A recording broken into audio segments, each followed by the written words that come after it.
White ball. 18. Goals to achieve.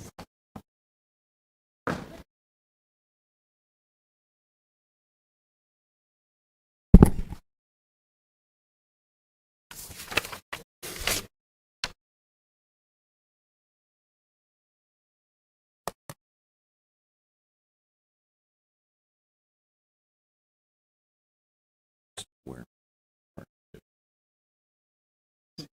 Good job. It's 7:30, so I think we'll get started on our June 12th, 2023 work session. And I guess I'll turn it over to the city manager to introduce our guests. Good morning. So thank you for coming this morning. We have two topics to cover. The first of which is the partnership and the economic development activities that they assist with. I'll first start by saying there's been some changes there, and there's a congratulations that goes out to Tiffany. And I know that there are probably some other organizational changes that they'll be looking at, given it's been a while since they've had a leadership change. There is much more than just the economic development that they work with. In fact, I think you're all familiar with the kudos that are out there on a regular basis, the success that our communities have had, especially in comparison to other communities. But it's much more than just that. We hear a lot about how Des Moines is successful in activities that involve both the government and the private and the nonprofits. And so a lot of the success that our nonprofits in this community have is because of the private relationships they have. And a part of that is with the partnership activities behind the scenes. And so I want to send out a thank you to the partnership for those efforts as well. But again, this morning's focus is more on the economic development aspects. And so I'll start off with, I think Matt's going to give a quick introduction and go from there.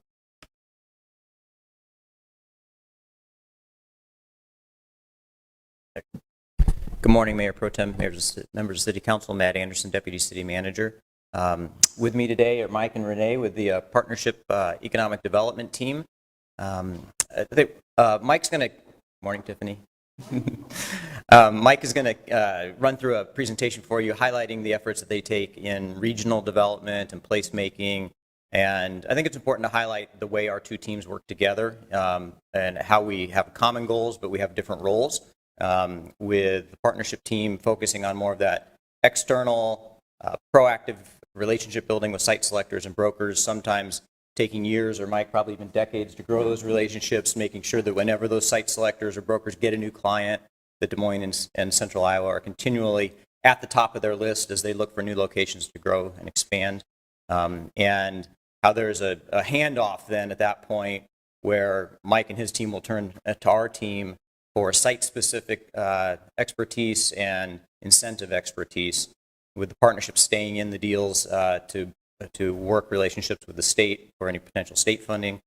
So it really is a good overlapping collaborative effort where we're not out there rowing in different directions and getting in each other's way, but really working together well. So I'll turn it over to Mike and he'll dive in a little deeper.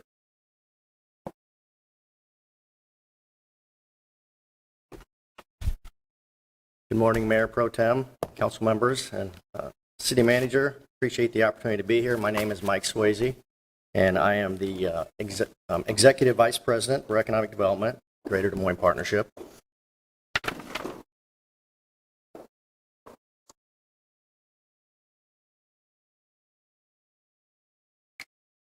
Just a little refresher about the partnership and who we are. Partnership is the economic development and community development organization serving Greater Des Moines and Central Iowa. We have over 24 affiliate chamber members, over 6,500 regional business members, and then our investors. We have now over 400 investors, of which the City of Des Moines is an investor, and can't thank you enough for your support and ongoing support and partnership with your economic development team. Just like Matt and I were just talking about, what a great time to be in the City of Des Moines. What a great time to be in our beautiful city. We've had 2 or 3 weekends of great weather and unlimited activities downtown. It's just fun to see the vibrancy, and so it's an exciting time, and we just feel blessed to be part of the team here. And your economic development team and ours. Just real quick, high-level partnership leadership. As you all know, there are some changes in the works, and Jay Byers will be heading up Simpson College starting July 1st. Tiffany Talshek, congratulations. Tiffany has been promoted to our CEO, President CEO, and then Kirk Irwin will be moving on at the end of June as well, and so we've hired a new CFO that will be part of the partnership. No, actually, she is already part of the partnership. She started last week. Tiffany brings 8 years of experience at the partnership, previously 8 years of experience at Catch Des Moines, so she's been promoting the region one way or another for quite a while, well over 16 years now. Other leadership members, Dr. Marvin DeGier, he heads up our diversity, equity, inclusion efforts, and he's been with the partnership for about 3 years now. Prior to that, Marvin he was the director at the Evelyn K. Davis Center for about 8 years. And then myself, I was part of the original team put together in early 2000s. So I've been with the partnership now for 23 plus years, and now heading up the economic development activities. Prior to that, I was at the state of Iowa in their economic development group for about 7 years. And then Meg Schneider, she leads our business resources and community development efforts, and she was also part of the original team put together in late 99 and 2000, so she's been there about 23 years and does an excellent job for us. Courtney Shaw, she's been with us for 5 years, and she heads up our communications department, so we essentially have an in-house marketing and communications department. Courtney's been with us for 5 years, and previously she was at Simpson College in Strategic America. And then Andrea Woodard heads up our government relations and public policy, and she's been with the partnership for 9 years. Have a recurring theme here. We have some really good tenure at our organization, and then also some great new staff as well. Janae Sickink heads up our talent development, and she has been with us for just over a year, and she came from Central College, spent 6 years at Central College. And then finally on the leadership team, Angie Stepsis, she's been with us for about 4 years now, and prior to that she was with the Iowa Clinic. A little bit of a partnership history timeline here, and I won't read them all, but I'll highlight a few things. So as I mentioned, in 1999 and 2000 is really when the partnership was formed and started to take shape. The partnership was formed by taking 3 organizations and combining the 3 organizations, which was a brand new regional marketing group and an existing 100-year-old Chamber of Commerce, and then a downtown group. And over the next 4 to 5 years, we really looked to tighten that up and bring in other organizations. So you can see we brought in the Downtown Community Alliance, which includes the Farmers Market, Operation Downtown, and a Downtown Events Group. So over the next 5 years or so, we kind of built the organization to make it just one inclusive organization for all the efforts that we have. And then in 2007, we were doing a pretty good job at working with existing companies and recruiting new companies. However, we weren't doing that great at entrepreneurial. So in 2007 is when we really started to build our entrepreneurial ecosystem. And then in 2012, a few years later, we identified the need to really generate our own angel investments. A lot of the early stage money was flying over Iowa and from coast to coast, so we built a network of what we call Plains Angels.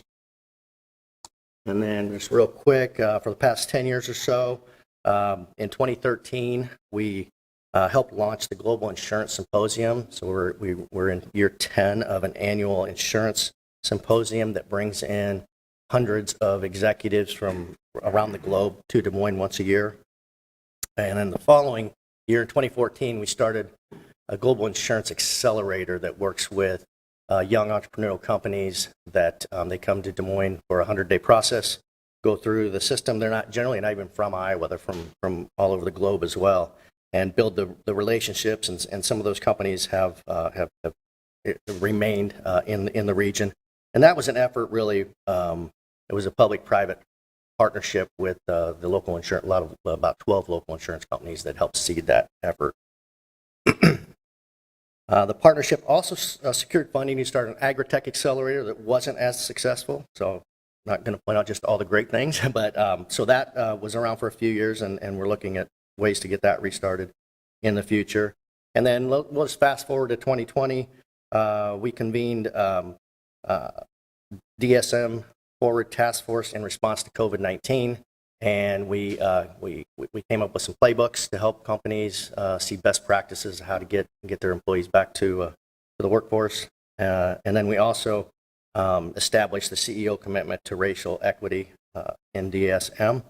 2022, last year, we completed our 5-year funding campaign where we increased our private members to over 400, and we added an 11th county. So now we are now an 11-county region.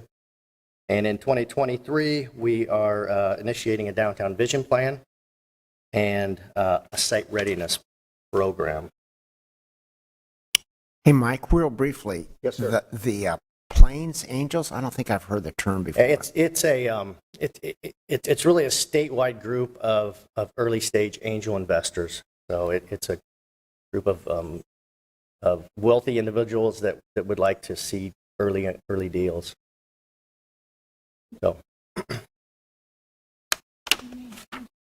Angels, like an angel investor. angel investor, I'm sorry. Like So an angel investor, early stage investors into companies, they call them angel investors. Yeah. So often when companies get started, first they go friends and family, and then they look for ways to fund the company because they can't get bank financing and that kind of thing. So then there's early stage investors. Thank you. We talked a little bit about placemaking and really trying to keep this. I mentioned we had a great few weekends here, making Des Moines a great place to live and recreate. This weekend, I met 3 people during different events that were from other areas. One was from San Diego, one from Hawaii, and one from Philadelphia. And I couldn't say enough great things about Des Moines, Iowa. I was just really awesome to just randomly meet some people that were saying how great this place is. So, this is what we do. We help push some of these projects forward. We're conveners. We're kind of instigators, if you will, and trying to make sure the projects move forward. So I think everybody here is probably aware of most of these photos. The skate park. We do the Out to Lunch series. We're working on Skywalks Reimagined currently and Skywalk Art. Pro Iowa Soccer, the Farmers Market, World Food and Music Festival, Icon Water Trails, Des Moines International Airport. The list just kind of goes on and on with the placemaking efforts that we somewhat are involved in one form or fashion. Now I'd like to turn to our economic development team, and really this economic development team is an extension of your economic development team. As Matt mentioned, we work closely together in all of our efforts. Just real quick, I won't go as much detail on our team as I did on the leadership team, but Stacy Levon's our Vice President of Economic Development. She's been with us for 20 years. Marlena Bandersky was also part of the original team put together in '99, and she's our Research Director. Ryan Carroll is our Regional Business Development Director. He's been with us for 12 years.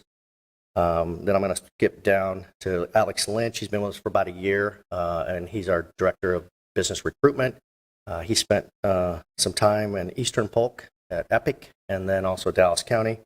Melissa Moyer kind of keeps it all together. She's the glue, and she's been with us for about 4 years. And then Diana Wright heads up our entrepreneurial ecosystem efforts.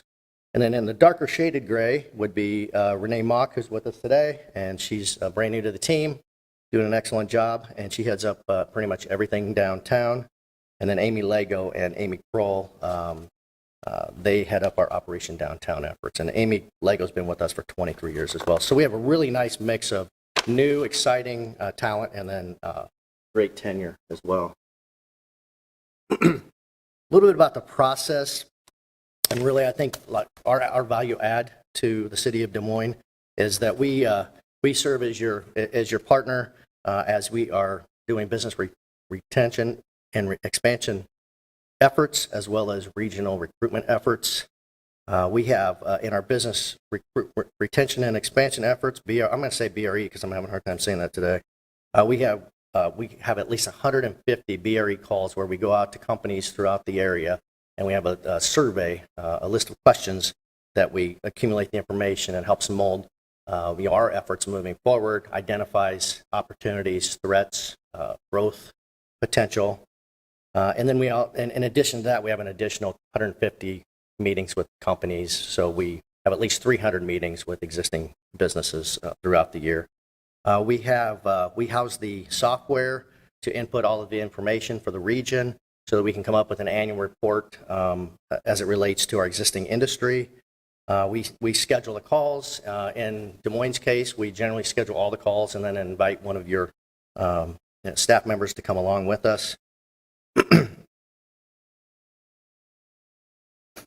So I mentioned, yes. So then we house all of the data and come out with an annual report, as I mentioned. And then as it comes to regional recruitment process, we're kind of the front door to the region, and so we aggressively market Greater Des Moines to the country and around the world. We identify prospects. We get the information. We gather information from our partners around the region. We compile a professional report that goes to the prospect. And then, as Matt mentioned, when we entice a prospect to come to the region and take a look at Greater Des Moines, then the local staff really gives kind of the hard sell on whichever city we're in at that time. So some of our key industries that we target, of course, insurance, insurtech and fintech, and back office operations. And the office is coming back. Google just mandated 3 days a week in the office. Salesforce is mandating in the office starting September 1st. Facebook in the office. So we're all coming back. It's going to be a different office environment, but people are coming back, so I'm excited about that. And then we also target ag tech, advanced manufacturing, biosciences, and logistics. Those are the areas that we excel in. A little bit about our marketing efforts. These two maps show where we spend quite a bit of our time in marketing. So you'll see trips and trade shows in the red. We are in most of the major markets annually with direct marketing visits. We go to New York, Atlanta, Chicago, Dallas, Silicon Valley, Minneapolis every year. And when we're in those cities, we'll meet with companies that are headquartered in whichever city we're in but have operations in Greater Des Moines and ask for additional growth. And then we attend trade shows wherever they might be during the year. We have a strong digital marketing effort as well, where we are targeting companies and industries as well as specific companies throughout the country. And you can see the map there. We target site selectors, and we push people to Greater Des Moines Economic Development page to start the process of site selection. And we chart those throughout the years, and so that's a growing effort for us. And that really helps to elevate the awareness of Greater Des Moines, and then really help build our brand out. Economic development is really all about relationships, and Matt's mentioned we've spent 20 plus years really developing relationships throughout the country of influential site selection consultants, corporate real estate executives, just trying to get on the list. So if a company is looking at the Midwest, we're trying to be top of mind so we get on the short list so that they take a look. And part of those efforts, as I mentioned, we reach out to site selection consultants. This is a new effort that we started this year where we just give them quick hits once a month. About 800 right now. We have about 800 site selection consultants on this email list, and they'll just get a quick hit once a month with one of our faces on there that says, look what's happening in Des Moines. Try to keep us top of mind.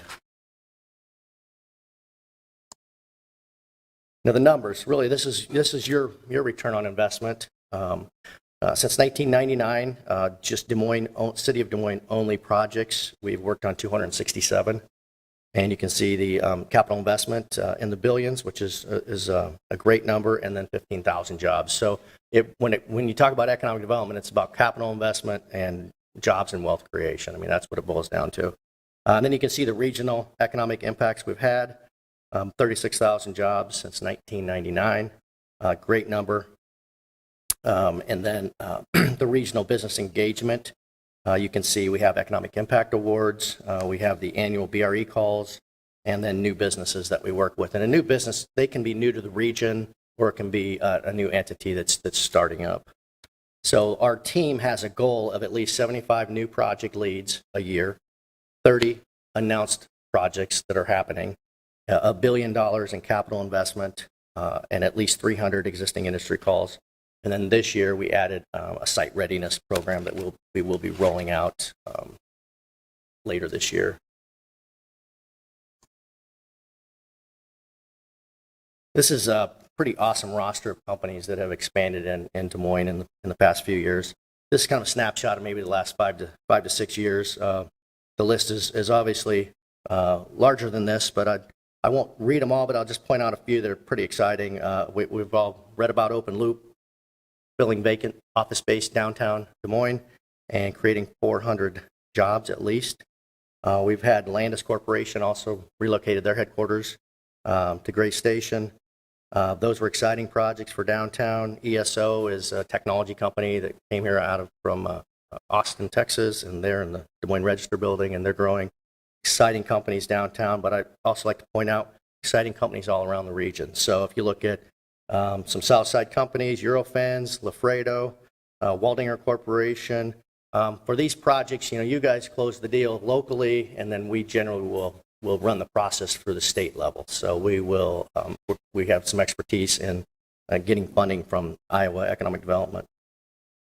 And then if you just kind of go around the sheet here, we've got some East Side companies with Ziegler, Kemen, Anderson Windows, and then North Side companies with Bridgestone, DZ. So the nice thing is we're seeing growth all around the region and all of your wards, and we're continuing to push Greater Des Moines as a place to grow companies.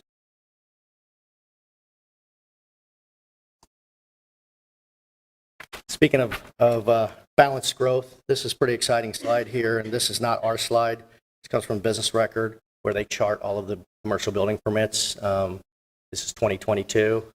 It's $2 million in building permits in the region, and you can see the balanced growth. It's really exciting to see all parts of Greater Des Moines growing. It keeps all of us stronger. A little bit about our population growth. We've been outpacing our peers, Midwest peers, for over a decade now. If you look at just Des Moines MSA has grown over 100,000 in population in 10 years. And the regional population, which is even the more important figure, is our labor draw, and that's 850,000. So we're getting close to that magical million number. Often we get crossed off of lists because we don't have a million population of workforce. So we're inching closer to that, and that's exciting. And it's exciting to see the continued population growth, and we really don't see that slowing down anytime soon. Just real quick, a few more slides, a little bit about our downtown efforts. As I mentioned, we have Operation Downtown, Housing the Partnership. Just completed our SMID renewal for 10 years, thankfully. So we just got all the signatures put in place. And Operation Downtown, as you all know, it's really our efforts to keep downtown Des Moines clean, safe, and beautiful, and any other special projects that might come around for keeping downtown a vibrant place to live, work, and play. We don't always get the best publicity when it comes to what's going on in downtowns and people populating downtowns and recreating in downtowns. And so we kicked off a program to really tell the story, tell the positive story about downtown Des Moines. And so this is an example of our first quarterly report that we'll be doing moving forward, highlighting all the positive things going on in downtown. Just a couple more slides here. I mentioned the Global Insurance Symposium, Global Insurance Accelerator. Real proud of those efforts, so I want to put those on the slide. Tech Hub Live is a agri-tech conference that has up to 1,000 people, and we recruited agri-tech or Tech Hub Live 2 years ago, and then they went to Indianapolis last year and recruited them back. They'll be here July 26th again this year. Super exciting to get them back. And it's not typically what we do, but because of our relationship, we had some relationships that really helped to recruit that conference here. And I have Principal Charity Classic on there just as as a shout out that it's such a great event, right, for our city. And we use that as an effort really two-prong effort. So companies that have expanded in the region, it's kind of a thank you to company. We have a hospitality suite. It's a thank you for expanding in Greater Des Moines. And then also we bring in guests from outside of the area to show off Greater Des Moines and use that as an event to kind of the hook to get people here. And then last slide, a little bit about driving people to Des Moines and the efforts that we have at the Greater Des Moines Partnership. If you look at in the past 5 years, we can look at our events that we're helping host or putting on ourselves. About 3.7 million people have attended these events in the last 5 years. So it's really driving the vibrancy of downtown and the Greater Des Moines region. With that, a lot of information. I'm open for questions. Does anyone have any questions? Or Thank you again. Thank you again for your support. It's greatly appreciated, and we couldn't do it without you guys. well, thank you for what you're doing for Des Moines and all the efforts. And this weekend was a prime example of where, between road construction and all the activities, I'm sure everybody was a little frustrated, but it showed the enthusiasm and the work has been put in to make this a welcoming place and a great place to come. So thank you. Thank you. Next.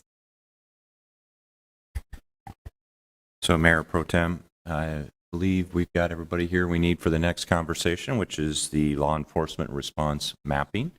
This is some new software that we're going to hear about, giving us capacity to share with our neighborhoods as they ask about how things are going within their individual areas that they live. So, Chief, I think you get to kick this off. Good morning, Mr. Manager, Mayor Pro Tem, members of the council, Dana Wingert, Chief of Police. We have a presentation today on crime mapping. This is a product that we had about a year and a half ago with our prior records management system. When we switched products, that was turned off, and the result was a mad scramble between the police department and the IT department to build something back so the community could have information at their fingertips. Crime analyst Scott Rupp, GIS administrator Aaron Greiner worked together. They worked very hard on this. I wasn't optimistic that they would get it done this quick, but they just put their heads down. They worked hard, got a lot of input from both the IT department, the police department, community members. We heard from council members. And what you're going to see today isn't a replacement for the product we had. It's an enhancement. It's more robust. It has more information. It has more features for the community. So if you own a business, a residence, or just visit our city, or looking to, like the partnership said, expand into our city or move into our city, you're going to have all the information at your fingertips. So with that, I'm going to introduce Mr. Scott Rupp, Mr. Aaron Greiner, and they'll show you the product and kind of give you some background of where they started and where they got to. But the reality is they built this thing from the ground up, and it's pretty impressive work.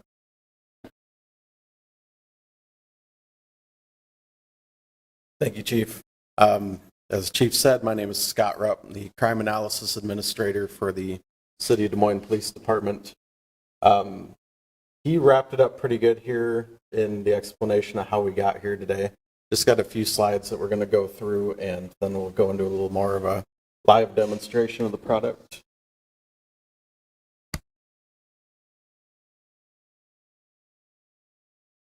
Really, the main goal of this was to maintain the level of transparency that we had before we did our record management switch last year. There was a system in place. It was tied to our old records management system that we upgraded away from in April of 2022. And a couple little milestones here regarding that. In April, we moved away from our previous records management system that I think that the city had used for approximately 13 years, if I recall correctly. And then in June of 22, we identified that the system for mapping that we were using before was actually built using Internet Explorer, which was sunsetted in June of 22. there was no longer support. And even if you try to launch it on your computer right now, it does not function. It's been shut off by Microsoft. So that was really kind of a wake-up call that this needed to get in gear and we needed to start working on this. The product that you're going to see today is part of a larger overall suite of analysis tools that we have available to us through our records management system. And as the chief said, I have to say a huge thanks to Aaron Greiner, Anna Whipple, their teams over in the IT department. They did a lot of kind of last minute things and moved a lot of priorities around to be able to make some pretty quick corrections and changes as we went through this to keep the project rolling. So thank you to their two groups for working with us so well on that. We're planning to roll this out on June 15th, as you can see on your screens there.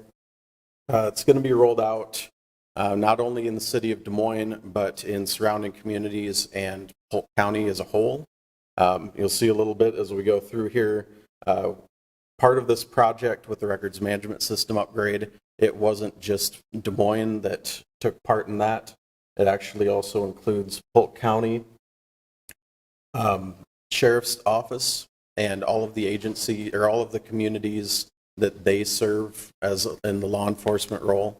You see it up there: Alleman, Bondurant, Elkhart, Grimes, Mitchellville, Polk City, and Runnels, as well as different communities around us in the suburbs, including Altoona, Ankeny, Johnston, Pleasant Hill. And this is something that is going to be new as a whole to most of those communities as well. So it's not just Des Moines in this. You heard the partnership discussed earlier. There's a lot going on with the greater Des Moines area here, and we want to kind of help facilitate that as well. So this is going to be something that essentially every one of the suburban agencies, except those served by Westcom, are going to be feeding data into this. So that will help people see crime mapping and crime information or law enforcement response information, not only for the city, but the area as a whole. And the most important thing about this is, the main question would be, what does it benefit the residents?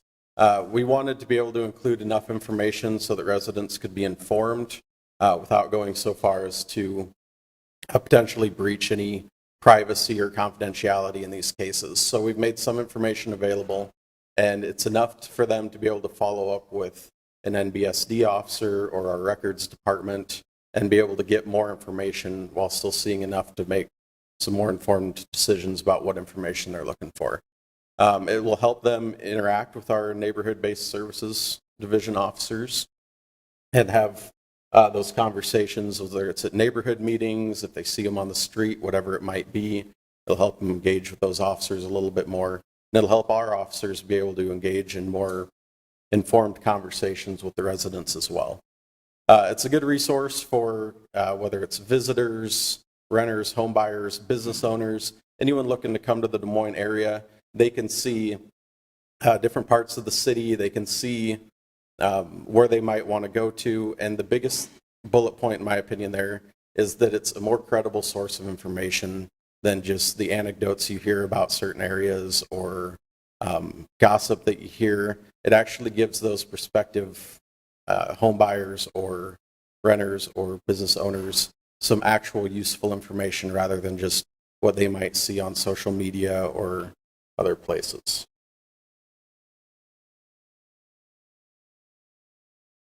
The actual, the actual data that the residents and users are going to be able to see, and they have quite a few options that we'll see in the live demo at the end here. They can filter information down based on the agency that did the response, the location that it was at, the incident type that it was based on the UCR description of it. You'll see when we do the live demonstration, it's a little bit hard to explain without actually seeing it.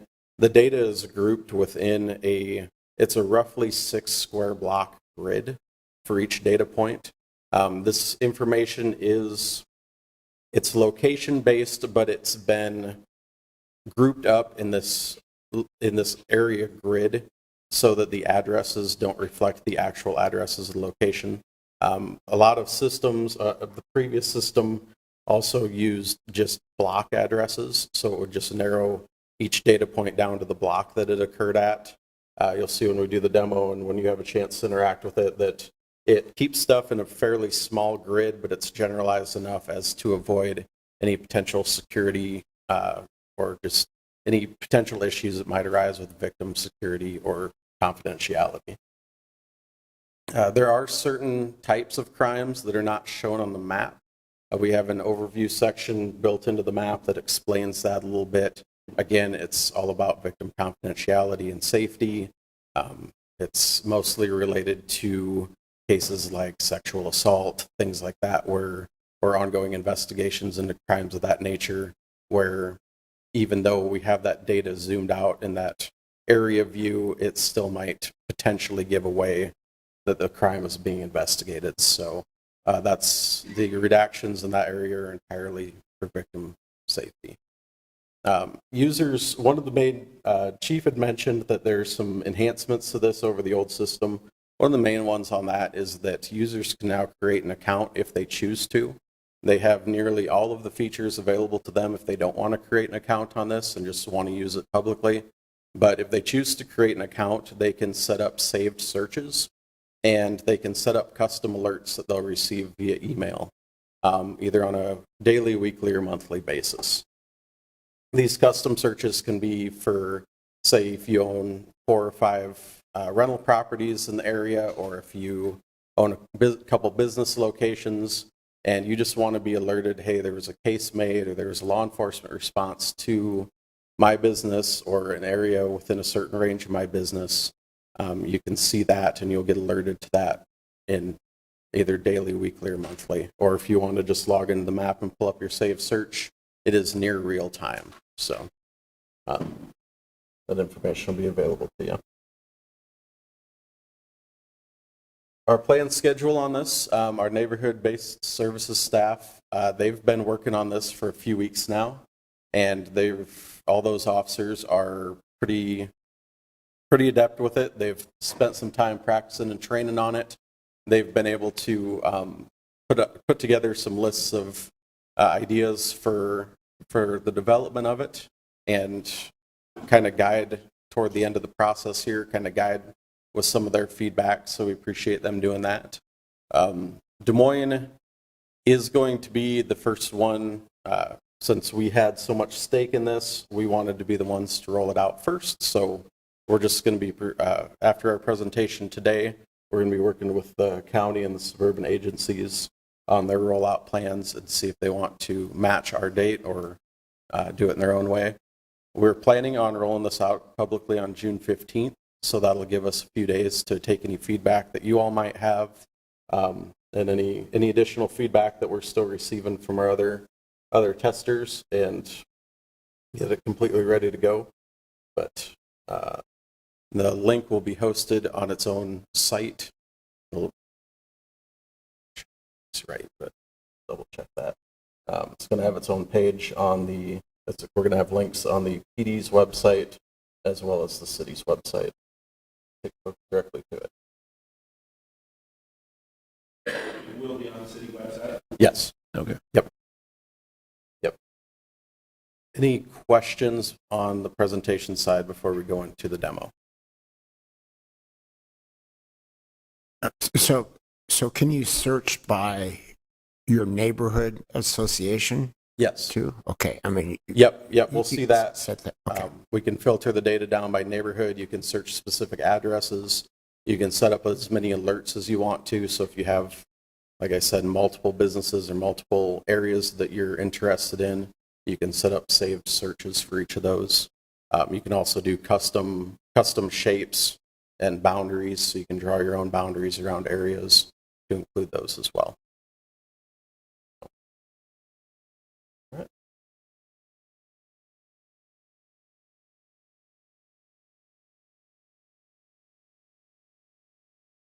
You all see in the map on your screens? Perfect.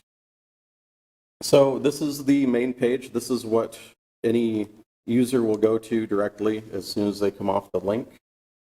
It'll take them straight here. Over here on the right-hand side, we have an overview section. We have links directly to the web pages of all the involved departments.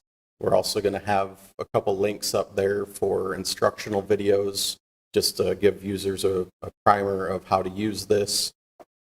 It's very straightforward. The function of it works like any modern website, essentially.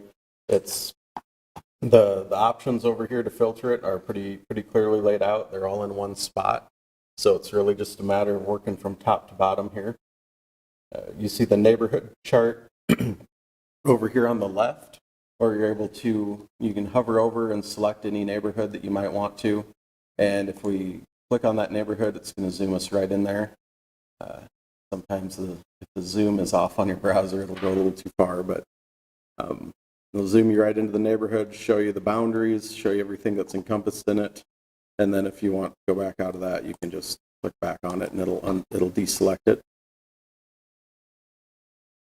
Right-hand side, will it link to the sex offender registry?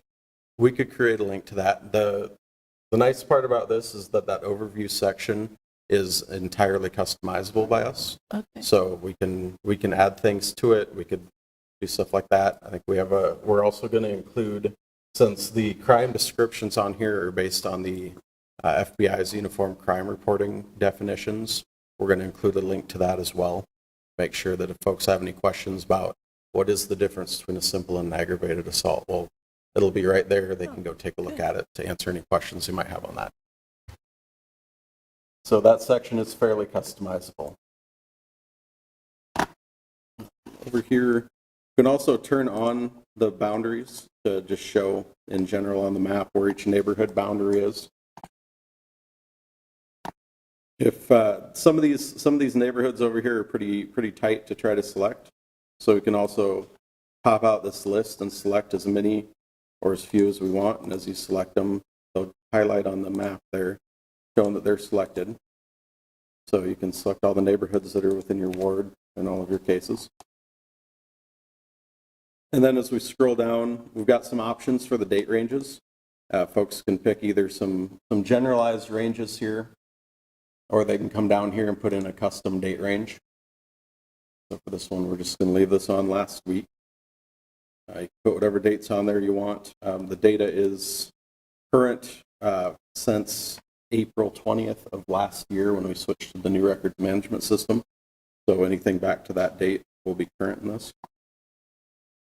Down here as we move along, we select our cases here. Here we're given the list of the agencies. Like I said, all the partnering agencies as well, and then Polk County Sheriff's Office and the communities that they serve. They show up on here. And if I select Des Moines PD, for example, I can go in here and I can pick any one of these items that I might show if I just want to see a specific crime type. Otherwise, I can go back here and just select Des Moines PD as a whole, and it's going to show all of law enforcement response, all the law enforcement responses that generated cases by the Des Moines PD during this time frame. Yep, this is 1 week. This is just last week. So as we scroll in here, as we zoom in, you see when we're zoomed out, these numbers are pretty big. As we zoom in, we'll start to break them apart. And as we get more and more specific, we're going to eventually get to the level. This is what I was mentioning before when I talked about that grid. You can't actually see the lines, but your mind can kind of put together what area each of those numbers encompasses. This is as pretty much as specific as it's going to get. You can see here, kind of just draw some invisible lines around the box here. You can see where the 7 probably comes from. And then when you click on that, it'll pop out those 7 items that are within that. So if we hover over one, we can see what was the crime description, what was the more specific incident that actually occurred, how it was categorized when the case was made, and then the date, time, and case number. Some of the neighborhoods have been combined on the south side. I don't know if you guys have gotten that far yet.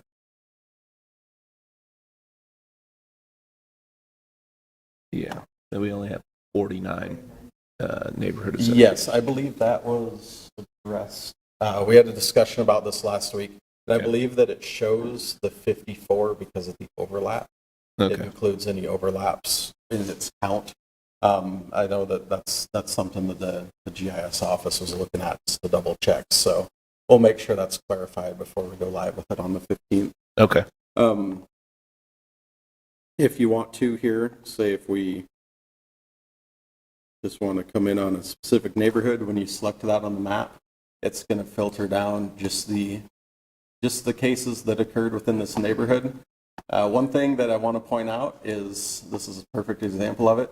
Sometimes we do get these that show up on the map outside of that neighborhood boundary.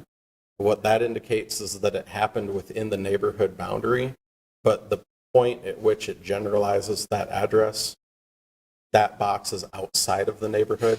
So even though you might see one kind of floating outside of a neighborhood, that's just because it's where it generalized the address to. It did actually occur within the neighborhood.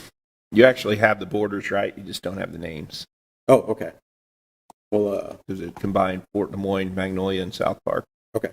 We'll make sure to verify that before we go live. Thank you for the update on that. Over here, as we go across here, let's jump back down to our neighborhood. Just going to use one as an example. Over here on the right-hand pane, you see there's a few tabs. One of them is the data tab. And this is what's actually going to be the list of all those cases. So you can either hover over and click on them, or you can just scroll through here and select whichever ones you're interested in. Take a look at more detail on. If you want to see which one that is, you can hit center on the map and it'll adjust the map to do it. We have the neighborhood selected here, but if we didn't have a specific neighborhood selected, as you zoom in, that list is going to change to reflect what actually shows on the map at that time. So it's going to stay dynamic. It's going to adjust only to show you what is in your view at that time. With that information, if, say for example, the neighborhood association here was interested in this information to take to a neighborhood meeting, they could either just print it off as a PDF or now download it as an Excel file, and it's going to give them any information that's in here just broken down into columns in a spreadsheet. So they'll have all the data for their neighborhood, or you would potentially be able to run it out for all the neighborhoods in your ward on a regular basis, just right out into a spreadsheet that you can then use and use to generate whatever reports or information you might want to pull out of it. So that's just a one-click download. Again, it'll download anything that's in the filter or in the view. There are situations. Presenting this information. Yes. Yep. Got Mark back there that can touch on that a little bit more. Okay. They'll actually have information now. Yes. Yes. And we have access on, like I said, this was part of a larger suite of analytics tools that we got with the records management system that we can get more detailed if a resident asks or if the neighborhood officer gets a question on it, they can get much more detailed information about each neighborhood, and we can. What are the other analytics tools that come with it? There's another version of the mapping system that gets more specific. It gives us a better view of like more details about the case, like I said, that are more on the confidential side for safety and security of the folks involved. We also have some that can look at calls for service in a certain area. Excuse me. We can look at how, like certain beats around the city, different responses, different numbers of responses, officer responses, things like that. But those tools we're still working on getting those developed. Our priority was the public side of things, just because we wanted the public to have as much information as possible while we still work on finishing developing out those other tools. So once we get those to the point, we'll be able to present those as well.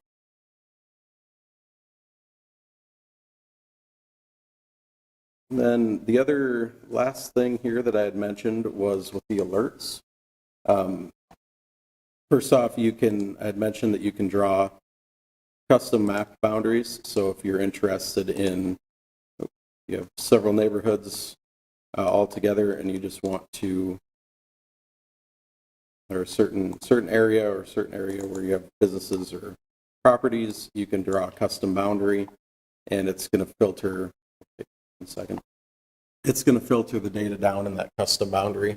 So you not only have the pre-made ones for the neighborhoods, you can draw your own shapes. And then if you're a logged in user, you can hit this create alert button, and it will save whatever criteria you have in that search and keep it as a saved search and notify you anytime there's new information added on whatever interval you choose.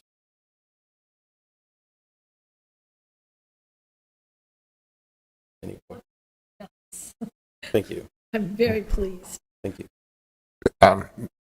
So beyond the public-facing part of this, could you use this to figure out, like, if there were break-ins, home break-ins, that you could see trends or pick up information Yes. that Yeah. might lead to an arrest? Yes, this would be, the mapping is a very, very powerful tool that we rely on for things exactly like that. If there's certain trends, or say if there's certain areas that are consistently getting hit with catalytic converter thefts, or certain areas where we're seeing frequent shots fired trips or cases made for firearms violations there, we can kind of see that area and identify which areas we might need to add an extra patrol at a certain time, or just responses like that to be able to cover better. A couple other clarifications, Scott, thank you. Date and time trends, that's something that would be still internal for staff usage? Yes. And then no traffic. No, so this violations. does not include things like traffic tickets, traffic accidents, unless a case is specifically drawn by the officer for it. We were looking at that, and if you look at cases versus actual calls for service, cases, I think we average around 40,000 a year, and calls for service were near 300,000. So if you start plotting that stuff out, it gets pretty hectic in an environment like this. So this is limited to just incidents in which a case was drawn. 300,000 calls a year? Roughly, I believe that is the number. Yeah. Are there any other questions? Any more presentation? No, I think that's it. Anything that you wanted to add, Aaron? Will there be a training session for council members? You just got it, Carl. And that's the video aspect of Yeah, this? Sergeant Breezick put together some nice videos Yep. with some narration and background music that you're more than welcome. But if you have any questions, feel free to reach out. We can help walk through any questions you might have. Well, we have neighborhood meetings this week, so we can They will talk be. about it. Perfect. And we can say it's rolling out Yep. June 15th. And then maybe do, a lot of their social media that comes out, maybe we can do some type of training or something, so folks will see it and know how to use it, including ourselves. Yep. And some of the neighborhood leaders, maybe send them out the information in an email so they can shoot it out to some of their members, would be helpful also. Yep. Nice work. Thank you. Yeah. Thank you all. Yeah, thank you for the presentation. I do know some police officers in the neighborhoods will be very excited to have this, plus the neighborhood people. So it'll be great to be able to talk about it. So thank you. Yeah. Thank you all. I guess that's all today. So thank you for everyone for the information and for coming today. And we will reconvene our regular meeting at 4:45, where we have a set of proclamations. And we will see you later today if you so choose to join us.